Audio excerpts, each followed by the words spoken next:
He set the cardboard box on the porch rail and held out his hand for the key, like a man collecting a toll. 4 years I had nursed our grandmother in that house, bathed her, counted her pills into a green notebook every morning at 6.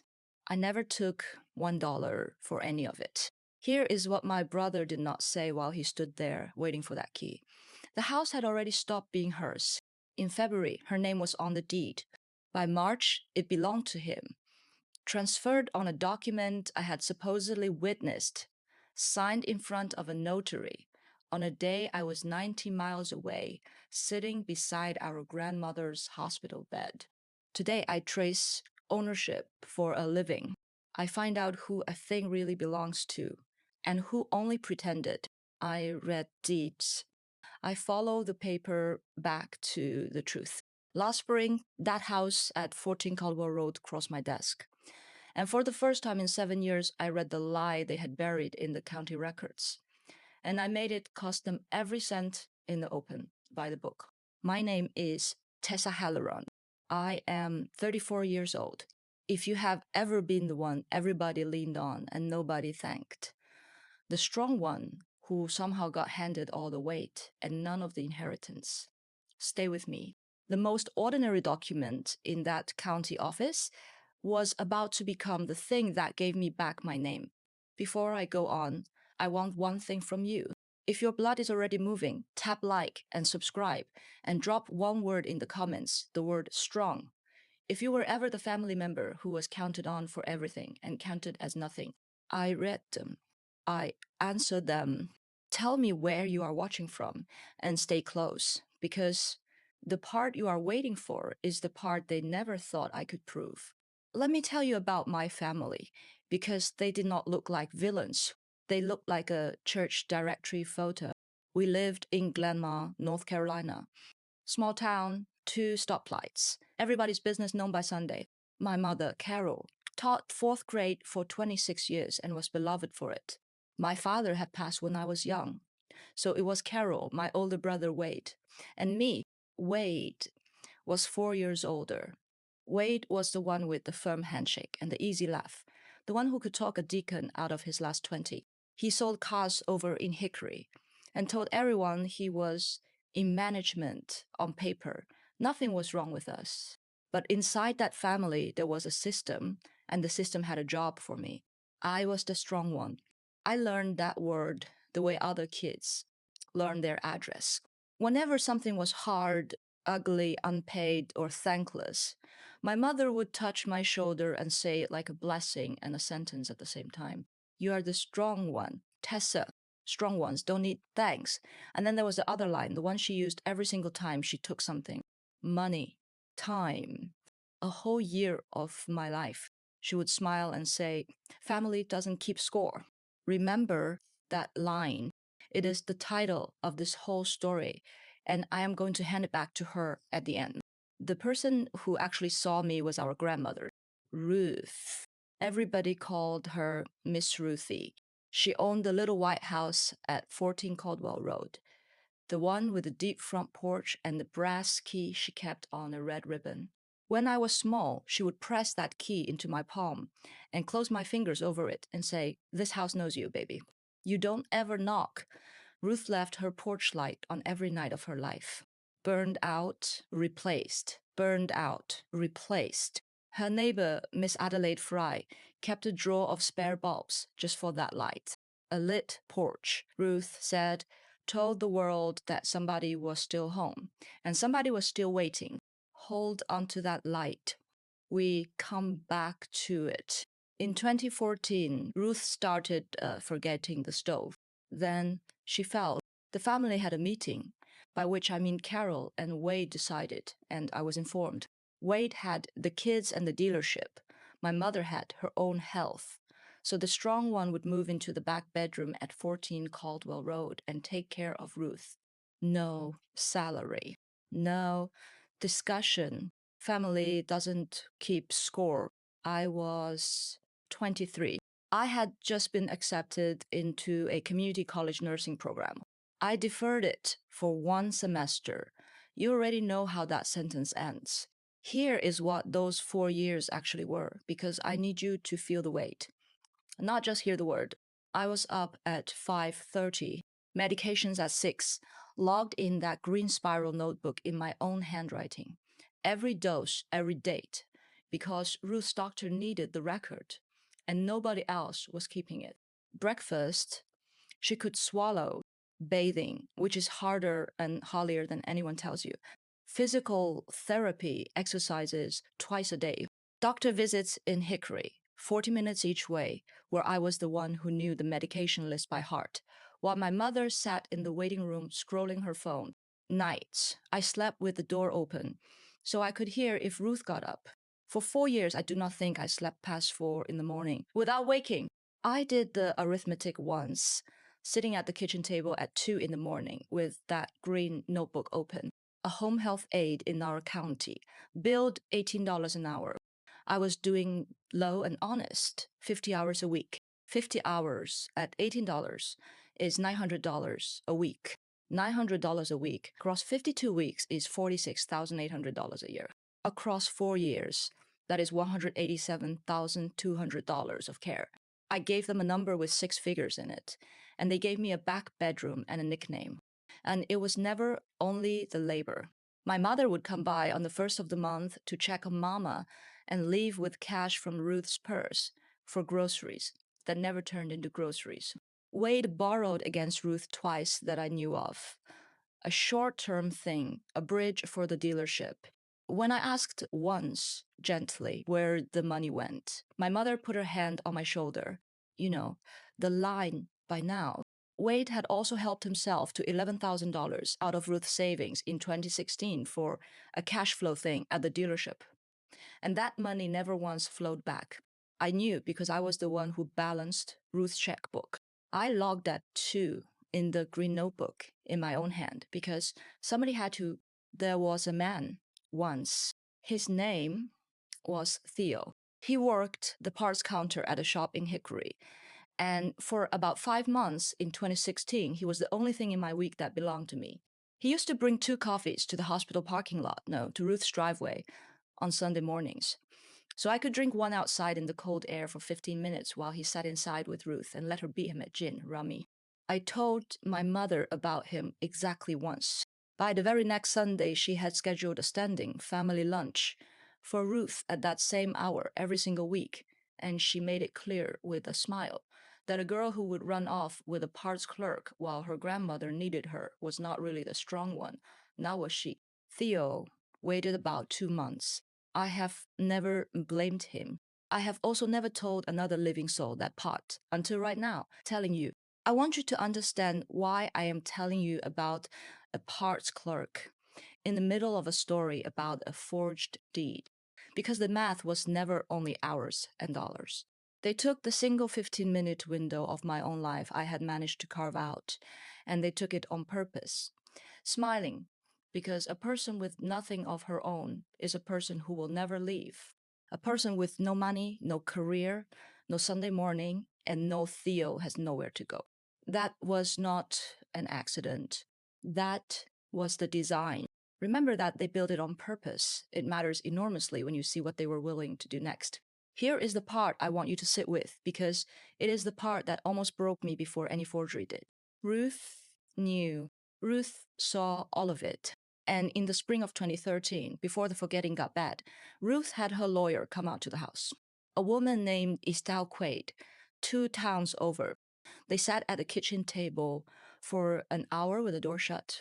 Afterward, Ruth pressed that brass key into my hand again and said, I fixed it so you always have a home, no matter what your mother says. It is in writing. Now, baby, nobody can argue with what is in writing. I did not understand then how much those words would mean. Write them down in your mind. They are a seed and they bloom at the end. Stay with me here because this is where the ground opens up. In late January of 2018, Ruth had a stroke, a bad one. She lost most of her speech and the use of her right side. She went into the hospital in Hickory and she did not come home. For the next 12 weeks, I more or less lived in a vinyl chair beside her bed. I signed in at the front desk every single day. My name, the time, the date in the visitor log, and on the little adhesive badge they print for you. I did not think anything of it. Why would I? I was just there every day, holding her good hand. While I was in that chair, my family was busy. I did not see the first thread of it until a Tuesday in March. I had driven back to the house to do laundry and pick up Ruth's reading glasses, and Wade's truck was in the driveway. And a second car I half recognized, a maroon sedan that belonged to Gail Pruitt. Gail did everybody's papers in Glenmar. She was a notary. She sat 2 pews back at church, and she had a rubber stamp and a self-inking date. And folks would bring her titles and powers of attorney, and she would stamp them at her kitchen table for $10 and a slice of pie. When I came in, my mother and Wade were at the dining room table with papers spread out, and Gail was capping her pen. And the second they saw me, the papers slid into a folder, and my mother said brightly that they were just getting Mama's affairs in order so the burden's off you. Honey, I believed her. God help me, I believed her because I was 27 and exhausted, and I still thought a family was a thing you could trust. I took the reading glasses back to the hospital, and I sat back down in the vinyl chair. I want you to remember Gail Pruitt and that maroon sedan. She is the loose stitch the whole thing unravels from.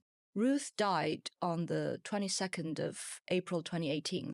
I was holding her hand. The porch light at 14 Caldwell Road was on when I drove past the house that night.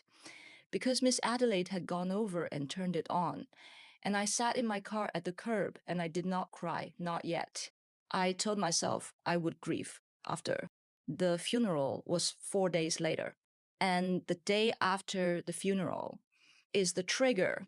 This is the morning the cold open comes from. And now you get all of it. It was a Thursday, the 26th of April 2018. I had been at the cemetery the morning before. That day I came back to 14 Caldwell Road to start sorting Ruth's things the way you do. It was 9:40 in the morning. I had my own key on the red ribbon in my pocket. I went to put it in the lock, and the lock did not turn. They had changed it. I stood on Ruth's porch, under Ruth's porch light burning, even at 9:40 in the morning, because nobody had turned it off, and I knocked on the door of the house where I had been told I never had to knock. Wade opened it. Behind him, in the front room, my things were already in cardboard boxes. They had packed me out while I buried her. My mother sat on Ruth's couch with her hands folded like she was waiting for a bus. What is this? I said. The house is being handled, my mother said. It is Wade's now. It has been for a while. You don't need to worry about any of it. Handled, I said. Grandma left me this house. She told me. She had Estelle Quaid out here in 2013. My mother smiled at me with a patience that I can still feel on my skin. There is no will, Tessa. Mama died without one. These things go to the family, and Wade's the one who can carry the load. You've done your part. Nobody's keeping score. Wade carried a box out and set it on the porch rail. There were 3 more inside. On top of the first box, folded into a grocery sack, was the green spiral notebook.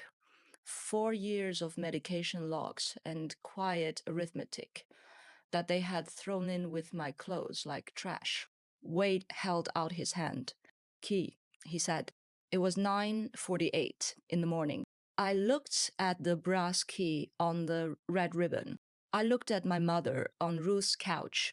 I looked at the porch light burning in the daylight. And I did something I had never once done in 27 years. I set the key down on the porch rail very gently next to the box. I did not hand it to him. I picked up my boxes all for 2 trips, and I carried them to my car. And I did not say one word, and I did not cry.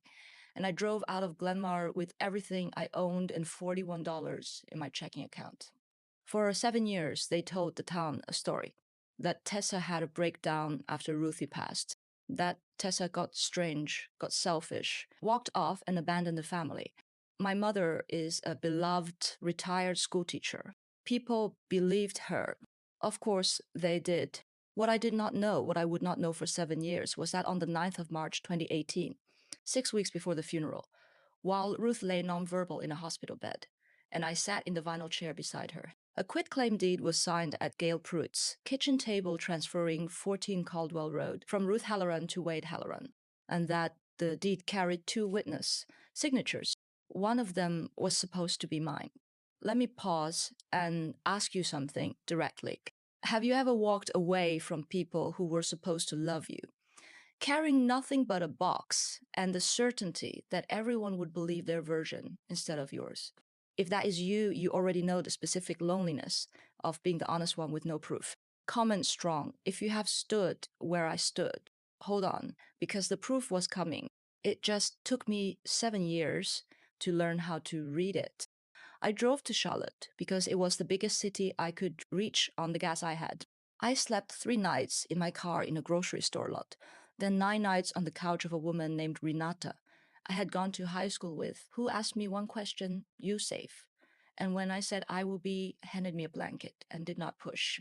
I want to be honest about the next stretch, but I am not going to drown you in it, because the years where I was just surviving are not the point. The point is what I became. So here it is fast. The way it felt.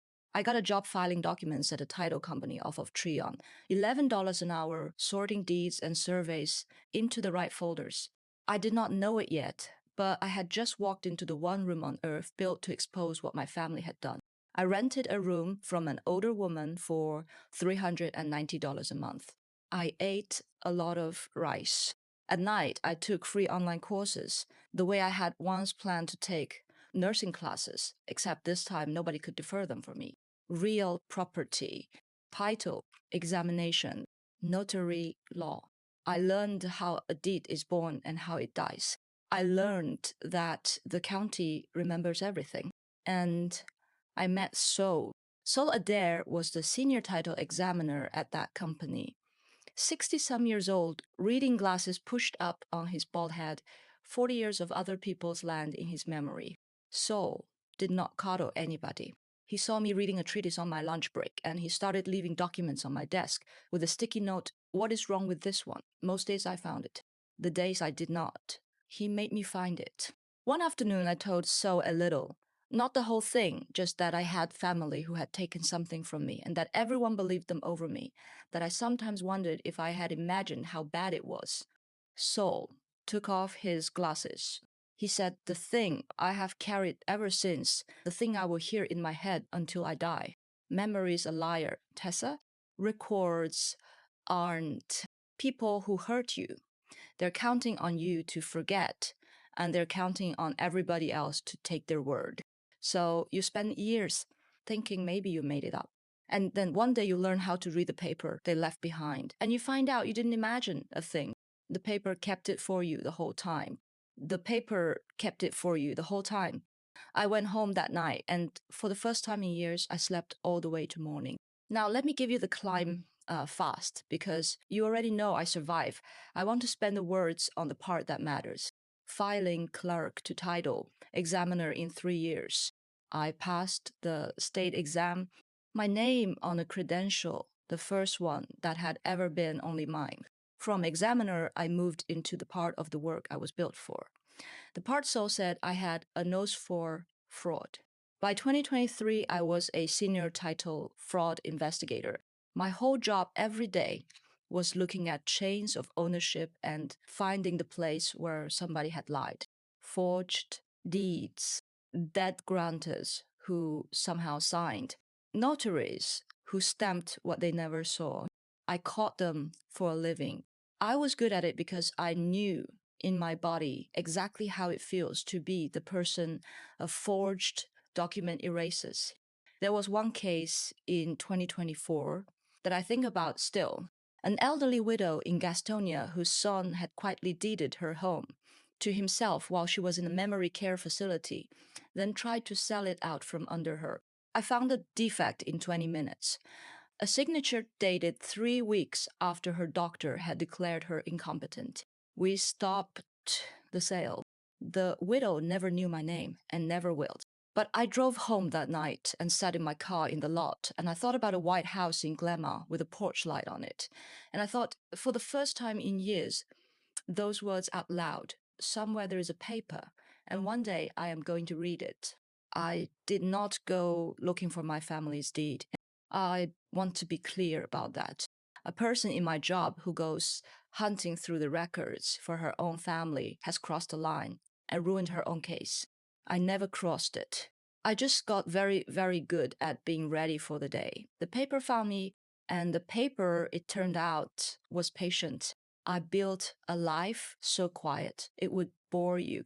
A one-bedroom apartment with a real door I could lock.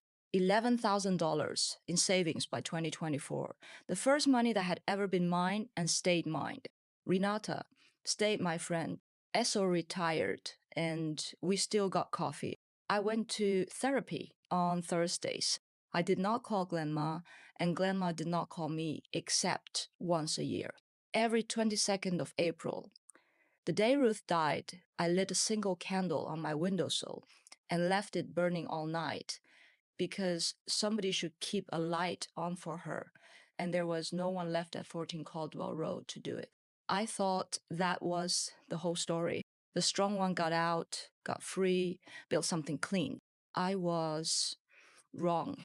The story had not even started its second half. Stay with me. This is where it turns.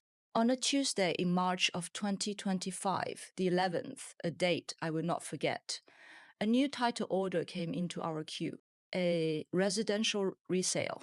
Seller financing a quick close. Property address 14 Caldwell Road, Glenmar, North Carolina. Listed at $290,000. Seller of record Wade Halloran. My coffee did not make it to my mouth. I set it down. My hands, which I have trained for a decade to be still in a hard moment, were perfectly still, and my heart was going like a hammer. Wade was selling Ruth's house. Now, I want to be very careful here because this is exactly where a person in my position can destroy herself, and exactly where my family expected me to. The wrong move was sitting right in front of me, and it was delicious, and I did not take it. I did not quietly open that file as the assigned investigator and start working my own family's deed in secret. That is a conflict of interest. That is the kind of thing that, done wrong, gets the truth thrown out and gets the honest person fired. I had spent 7 years becoming someone who follows the rule. Exactly. I was not going to break the rule to win. The rule was how I was going to win. So at 9:15 that morning, I walked into my manager's office, a woman named Priya, and I disclosed everything. I told her the address was my grandmother's house. I told her my brother was the seller and that I had reason to believe the deed in the chain was fraudulent and that I was myself a victim and a witness. I asked to be recused as examiner of record and assigned a neutral colleague. And I asked to be authorized to provide a sworn witness statement and to support the file as the subject matter expert under supervision. I put it in an email so there was a record. The paper keeps everything. I had learned that from a man named Sol. Priya assigned the examination to a colleague named Dana and looped in our underwriting counsel. And then standard procedure did what standard procedure does. Dana ordered the full chain of title on 14 Caldwell Road. And the chain told the whole story all by itself, one page at a time, the way I am going to tell it to you now. Page 1, the deed from 2018. A quitclaim deed, Ruth Halloran to Wade Halloran, recorded in the County Register of Deeds on the 14th of March 2018, book 4417, page 332. Signed, it said, on the 9th of March 2018. Witnessed, notarized, page 2, the date, the 9th of March 2018. I did not have to guess where Ruth was on the 9th of March 2018. Ruth was an inpatient at the hospital in Hickory, nonverbal, paralyzed on her right side. her writing side recovering from a stroke that her medical chart documented in full. A woman who could not speak and could not move her right hand did not drive to Gail Pruitt's kitchen table and sign a deed. And I knew exactly where I was on the 9th of March 2018 because I signed a visitor log every day for 12 weeks. I was in the vinyl chair beside her bed. The hospital's own time stamped visitor records put me 90 miles from that notary's table on the very day. The deed says I stood at it and witnessed her sign. Two people who the document swears appeared and signed, and neither one of us could possibly have been there. Page 3, the notary, Gail Pruitt. The deed bears her stamp and her commission number and a commission expiration date. I pulled her commission record from the Secretary of State, which is public, which anyone can do. Gail Pruitt's notary commission had expired on the 31st of January 2018. On the 9th of March 2018, Gail Pruitt had no authority to notarize anything at all. Her stamp on that deed was as good as a stamp from a stranger off the street. And North Carolina requires a notary to keep a record of their official acts. When the investigation requested Gail's notary journal, through proper channels, there was no entry for the 9th of March 2018. None. Because no one ever appeared before her that day. She stamped a paper at a kitchen table for family, the way she had stamped 100 others, and she never thought the county would be read by someone who knew how to read it. And there was a second witness signature on that deed. Beside the one that was supposed to be mine, the deed said it belonged to Harold Pruitt. Gail's husband, I knew the name. I pulled the record to be sure, and I was sure. Harold Pruitt had died in the autumn of 2017. His obituary had run in the Glamour paper. Half the town had been at the funeral. A dead man does not witness a deed in March of 2018. So the document swore that 4 people had been present and signing at that kitchen table. A paralyzed, nonverbal grandmother, a granddaughter 90 miles away in a vinyl chair, a notary with no commission, and a man who had been in the ground for 5 months. Not one of the 4 could have been there. The forgery had not even been careful. It had simply never expected to be read by anyone who would check. Page 4. The motive in dollar. In 2019, 1 year after he owned the house, Wade Halloran took out a home equity line of credit against 14 Caldwell Road and drew $85,000. He had been borrowing against the house he had stolen from a dead woman and an absent granddaughter. And on his loan application, which the lender produced under the fraud referral, he had attested under penalty of perjury that he was the sole and lawful owner with clear title. That attestation was now sitting next to a deed signed by 2 people who were probably somewhere else. And page 5, the one that made the room go quiet, because I had said 7 years earlier that Ruth had a will, that Estelle Quaid had come to the kitchen in 2013. My mother had stood in Ruth's front room and told me, smiling, there is no will, Estelle Quaid had retired, but a law firm in the next county had bought her files. And the will was exactly where a will is supposed to be, dated the 19th of June 2013, properly witnessed, properly notarized by a notary whose commission was current. Ruth Halloran of sound mind, leaving the house at 14 Caldwell Road and everything in it to her granddaughter, Tessa Halloran, because she is the one who stayed. She is the one who stayed. Ruth wrote that in 2013. Nobody could argue with what was in writing. She told me that with the brass key in my hand, and she was right the whole time. It just took me 7 years to learn how to read it. I need you to hear the next part precisely, because the catharsis is in the procedure, not in any scream. There was no scream. There was never going to be one. Once the file showed a deed from an incapacitated grantor, a forged witness signature, an expired notary, a missing notary journal entry, a fraudulent loan attestation, and a suppressed will, this stopped being a thing I did and became a thing the system did, exactly as it is built to. Our underwriting counsel could not ensure title that traced through a fraudulent deed. The $290,000 sale to the buyer collapsed at once. You cannot sell what you do not own. The company made a formal written determination, a real document, in a real file that the 2018 deed was procured by fraud and that the rightful owner under the chain was the estate of Ruth Halloran. My forgery affidavit went in beside it, sworn, notarized by a notary with a current commission. The matter was referred, as these matters must be, to the district attorney for the county, and to the Secretary of State regarding the notary, and to the lender's fraud unit regarding the loan. I want to give you the moment it became real to the people who did it, because I was authorized to be in the room, and being in the room is the whole reward. When a title fraud is found before a closing, the title company holds a curative conference, a meeting to confront the defect and, if possible, resolve it before anyone loses money.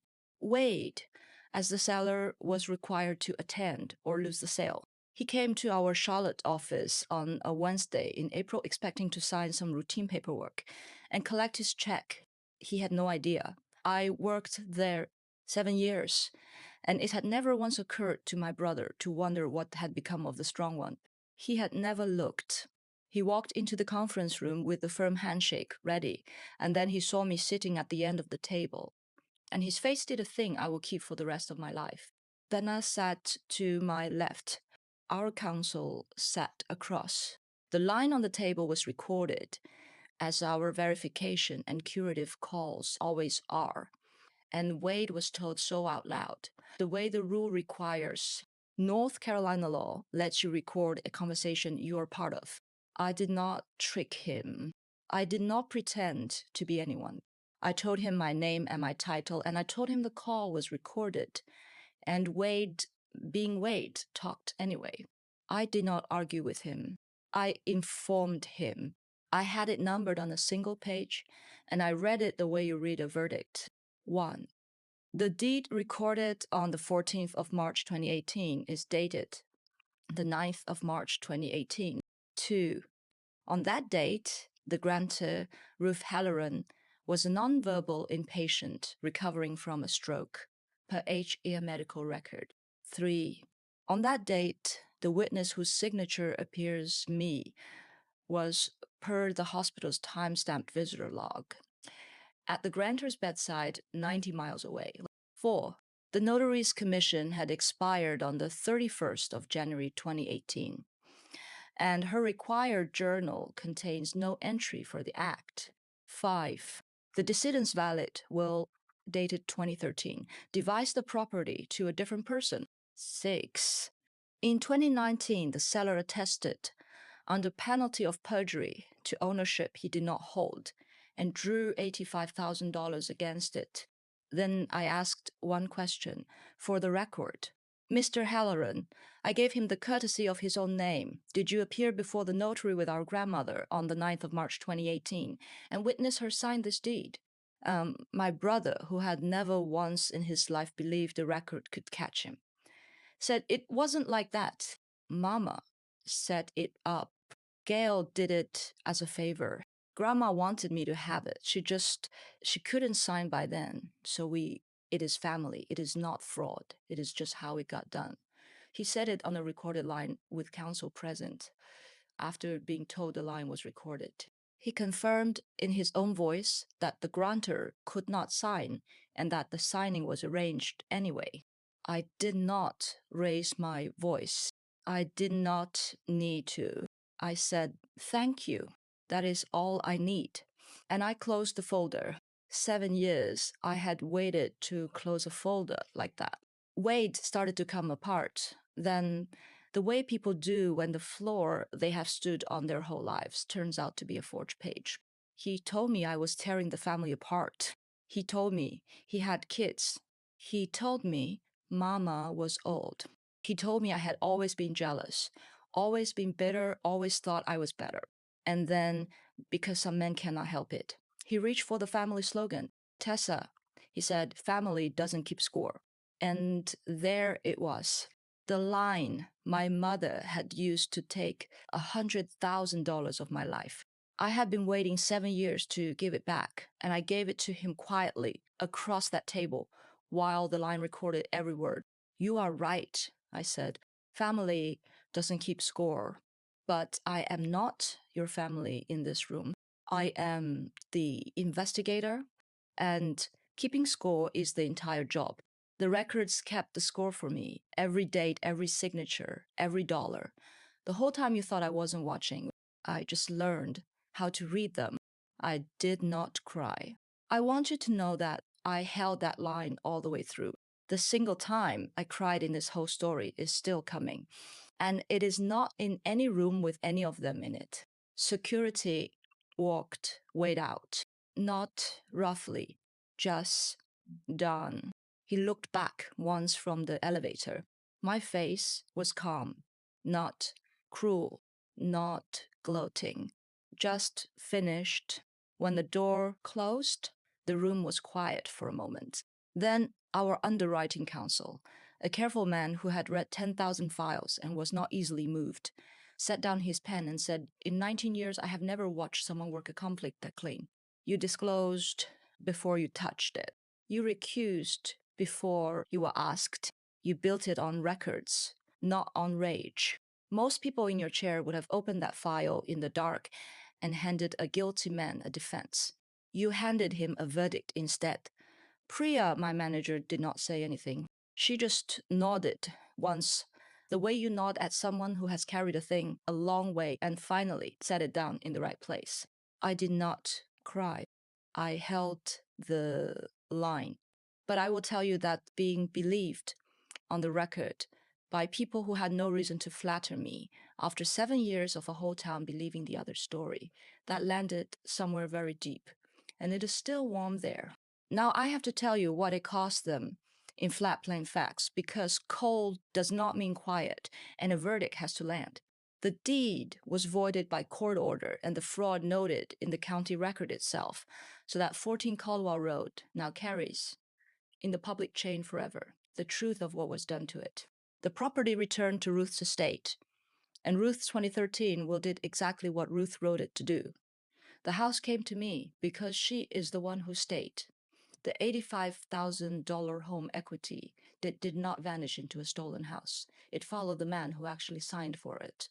And Wade's credit collapsed under a charge-off and a fraud flag that no dealership management smile can talk past. Gail Pruitt's notary commission was permanently revoked, and her conduct referred to the state. The matter sits with the district attorney as I speak. And my mother, the beloved retired schoolteacher, who told a whole town that Tessa had a breakdown and walked off. That story does not survive a court record. Wade's own recorded words had handed her to the file. Mama set it up. The referral to the district attorney did not stop at the brother who signed. It reached the mother who arranged it, the one who sat on Ruth's couch with her hands folded and told me there was no will. The woman who spent 26 years teaching other people's children that cheating is wrong is now a named party in a fraud referral over her own mother's house in Glenma, where everybody knows everybody's business by Sunday. They know this now too.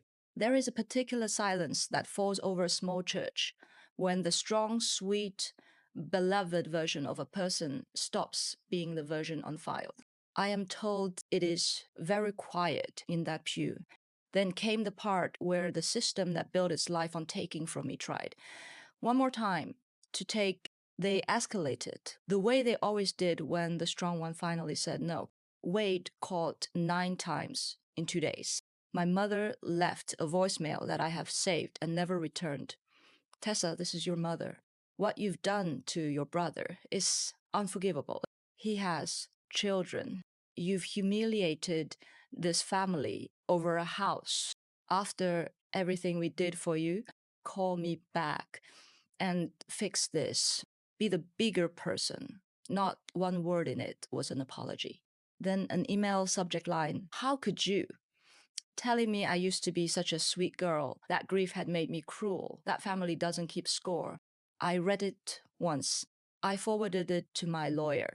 I sent a cease and desist to my mother and my brother. No contact by phone, email, or in person, or we proceed to a restraining order. and let the criminal referral run its course. Wade drove 3 hours to Charlotte and showed up in our lobby and demanded to see me, and our security turned him away. And when he would not leave, they called the police and he was escorted off the property for trespassing. Exactly the way the rules say. The rules, it turns out, protect the honest person too, if she is patient enough to use them and never once steps outside of them. I answered all of it with silence except one line sent through my lawyer that I will give you because you have earned it. They asked finally what I wanted. Money, the house, an apology. What would make me stop? And my answer was 4 words. It is already on record. 3 weeks of silence. After that, and then a message from the one person I never expected. And this is the part where I finally cried alone in my car in a parking lot. It was an Instagram message to my professional account. Hi, you don't know me. I am Hannah. I am Wade's daughter. I am 14. I think you are my aunt. Nobody talks about you. Grandma said you abandoned us, but I found great grandma Ruth's old address book and there were birthday cards in it from you.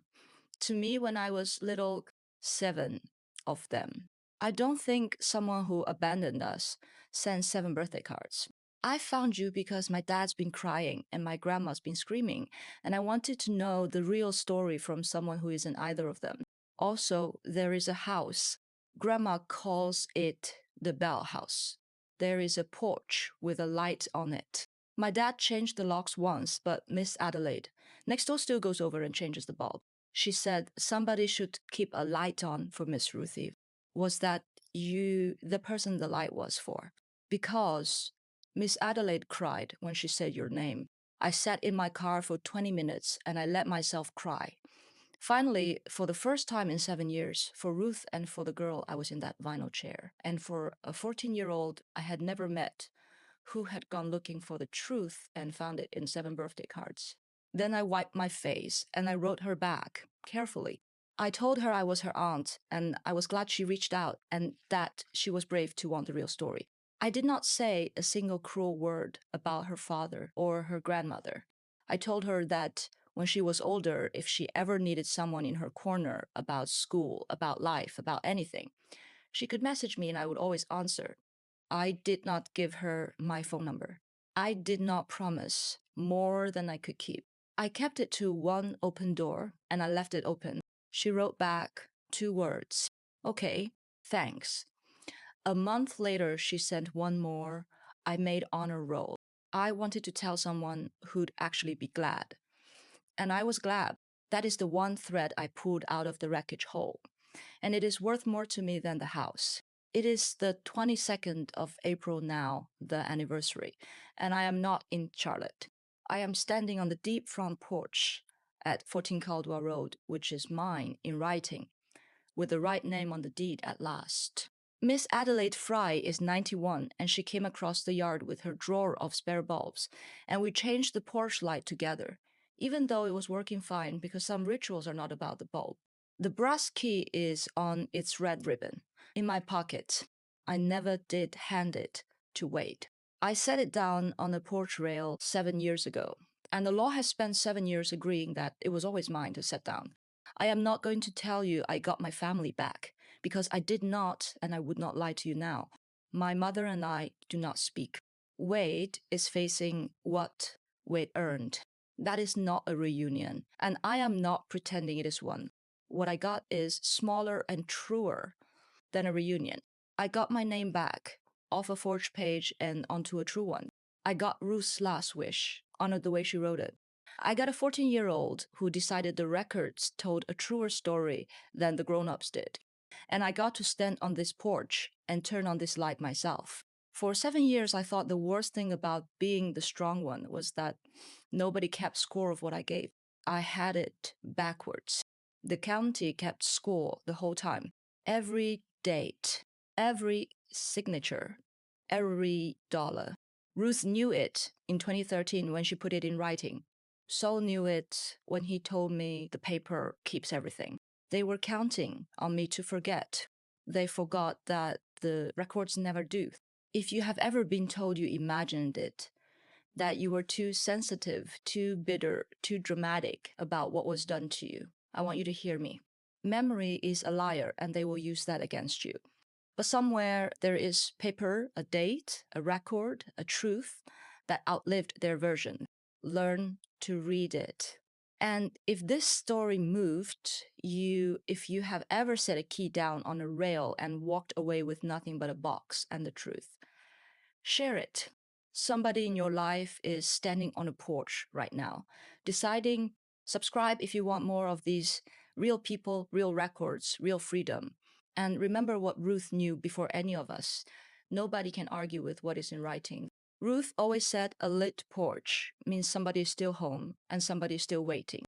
For 7 years, that light was waiting for me. Tonight, I am the one who is home, and I am the one who turns it on. Some debts the family said don't count. Some scores they swore nobody was keeping. But the records kept everyone. And tonight, on a porch that is finally legally, truly mine, so do I. Thank you for listening.